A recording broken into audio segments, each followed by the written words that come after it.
I know who you are, but for I those know watching... who you are too. Okay. Good. So, who are you? My name is Luis Fonan, and I am an immigrant from Guatemala. Can you tell like a little bit more about that? How it was growing up in Guatemala? I grew up as a single child of a single mother. So it's just the two of us. I lived in this middle-class home, in a middle-class neighborhood. But I happened to go to a rich person's school.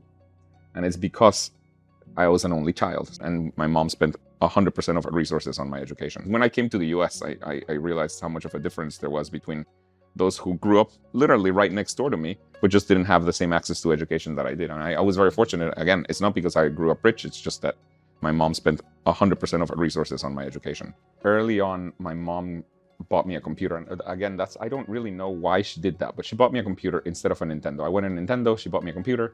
And of course, I'm very thankful that I had a computer and I learned how to program really early. Do you think having the access that you did to education would have changed your lives for the better? I think it changed my life for the better, yes. Do you think it would have changed theirs as well? Oh yeah. In countries like Guatemala, social mobility is almost non-existent. If you were born middle class, you stay middle class, and that's how it is. If you were born rich, you kind of stay rich. That is just the situation. So yeah. How does that make you feel? A little guilty. A little guilty. Do you do anything to fight that in Guatemala? I started this foundation that is trying to mainly help with education, where the model is that the person can pay however much they can afford, and they mainly teach indigenous people in Guatemala, and they're actually giving a pretty good education. If you go to a public school in Guatemala, the amount that is spent per student is $400 per year. To put that in perspective, in Pittsburgh, it's $20,000 a year. These schools that we're supporting are spending about $6,000 a year per student. So it's much better than the public education that they're getting. And we're supporting those schools quite a bit. Okay.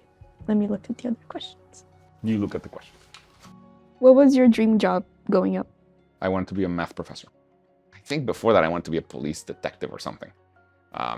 It started as a firefighter, then police detective, then math professor. And I became a professor, but not exactly in math. I became a professor in computer science. Why did that change?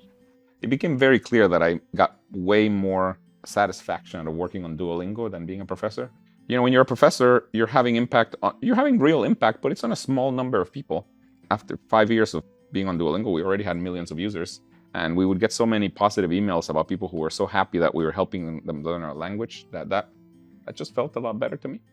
Do you remember any specific learner that made you feel happy that you were working on Duolingo? One is older people who use this and they really get meaning out of it. That's the thing that gives them meaning, keeps them going. The other one that I get really touched by is stories of refugees. Either refugees or people who have relocated to a country with very little money. And they're like, well, I gotta learn the language of that country. Those always touch me a lot. That's always very present in my head.